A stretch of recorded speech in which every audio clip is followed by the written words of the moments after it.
पंतप्रधान नरेंद्र मोदी यांच्या ट्विटवर राहुल गांधींनी सुद्धा उत्तर दिलंय। तुम्हीच तरुणांच्या भविष्याचे सर्वाधिक नुकसान केले, शिक्षण व्यवस्थेला खतपाणी घालण्याचं काम केलं।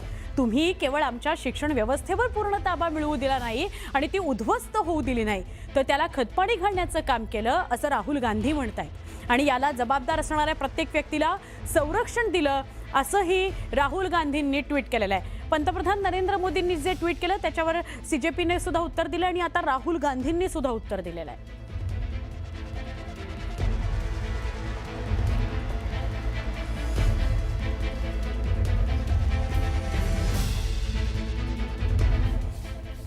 आमचे प्रतिनिधी प्रशांत लीला रामदास यांना आपण अधिक विचारूया। प्रशांत, पंतप्रधानांनी जे ट्विट केलेलं आहे त्याच्यावर सीजेपीची पण प्रतिक्रिया आली आहे रिट्विट करत, आणि आता राहुल गांधींनी सुद्धा टीका केलेली आहे, काय सांगाल? बरोबर आहे। यापूर्वी जशी पंतप्रधान नरेंद्र मोदी यांनी ट्विट केलं होतं त्यावरती थेट कॉंग्रेस जनता पार्टीच्या वतीने जोरदार त्याला विरोध दर्शवणारा त्याला ट्विट करताना एकच लाईन त्यामध्ये लिहिली त्यांनी, धर्मेंद्र प्रधान यांचा राजीनामा घ्या। त्यानंतर आता जर बघितलं तर राहुल गांधी यांनी देखील या संदर्भात पंतप्रधान नरेंद्र मोदींच्या ट्विटला प्रत्युत्तर देण्याचा प्रयत्न केला आहे। त्यांनी म्हटलं की राहुल गांधींनी मोदी सरकारवर घणाघात केला आहे आणि धर्मेंद्र प्रधानांना हटवा या विद्यार्थ्यांच्या मागण्यांना त्यांनी पाठिंबा दिला। आपल्याला माहिती असेल लोकसभेतील विरोधी पक्षनेते राहुल गांधी यांनी केंद्र सरकारवर आणि पंतप्रधान नरेंद्र मोदी यांच्या शिक्षण व्यवस्थेवर जोरदार टीका केली आहे। देशातील तरुणांचे भविष्य हे सर्वाधिक जे आहे धोक्यात घालण्याचं काम या वर्तमान सरकारने केलं आहे असा आरोप त्यांनी केला आहे। विद्यार्थ्या प्रमुख 3 ज्या मागण्या आहेत त्याला पाठिंबा देत धर्मेंद्र प्रधान यांनी केंद्रीय शिक्षण मंत्री पदावरून त्यांना हटवावे, विद्यार्थ्यांची माफी मागावी आणि आंदोलनादरम्यान विद्यार्थ्यांवर झालेल्या कथित हल्ल्याप्रकरणी दोषीवर कठोर कारवाई करावी, अशा प्रकारच्या 3 मागण्या देखील राहुल गांधी यांनी पंतप्रधान नरेंद्र मोदी यांच्या ट्विटला उत्तर देताना केलेली आहेत। अगदी बरोबर, धन्यवाद आपण माहिती दिलीत प्रशांत त्याबद्दल।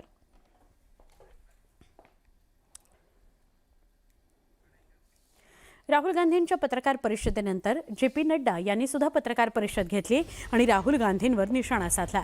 राहुल गांधींचा उद्देश विद्यार्थ्यांचं हित नाही तर ते राजकीय पोळी भाजतायत असा आरोप जे.पी. नड्डांनी केलेला आहे। संसदेमध्ये आम्ही चर्चेकरता तयार आहोत, विद्यार्थ्यांच्या प्रश्नांवर आरोप प्रत्यारोप करू नका असा आरोप देखील जे.पी. नड्डा यांनी केला।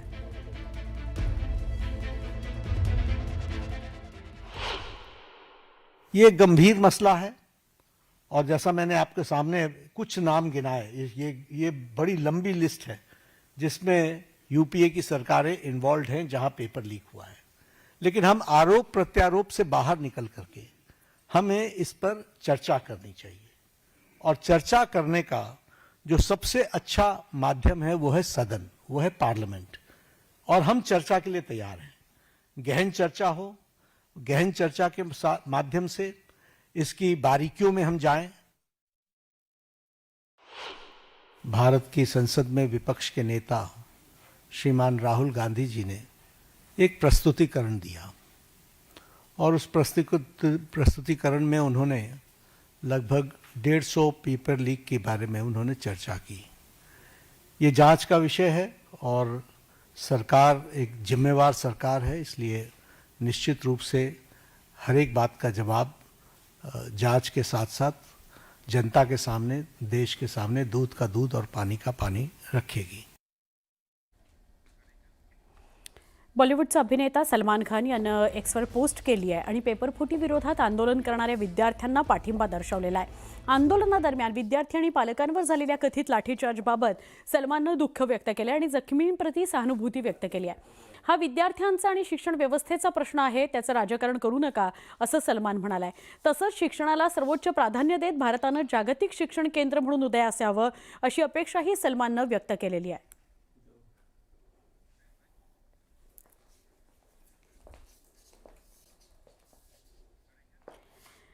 बीएमसी मुख्यालयातल्या कॅन्टीन सील झालेला आहे। या घडीची महत्त्वाची बातमी, आपल्या सगळ्यांना कल्पना असेल एक व्हिडिओ समोर आलेला होता। या कॅन्टीनमध्ये बीएमसीच्या अत्यंत निकृष्ट दर्जाचं अन्न मिळतं असा व्हिडिओ समोर आला होता. काय तर ताकात माशी आढळलेली होती, कांद्याच्या भजीमध्ये प्लास्टिक आढळलेलं होतं. हे सगळं पाहिल्यावर आता हे कॅन्टीन सील करण्यात आलंय. अत्यंत मोठी बातमी आहे. BMCचं मुख्यालयातलं कॅन्टीन सील झालंय. रात्री उशिरा अन्न आणि औषध प्रशासनानं कारवाई केलेली आहे. महानगरपालिका कॅन्टीनमध्ये आहे. दररोज 7 ते 8 हजार पेक्षा अधिक जण जेवून जातात, खाऊन जातात आणि असं निकृष्ट दर्जाचं अन्न त्यांना मिळत होतं. अनेक तक्रारी अशा आलेल्या होत्या. हे व्हिडिओ जारी झाल्यावर अन्न आणि औषध प्रशासनानं लगेच कारवाई केलेली आहे.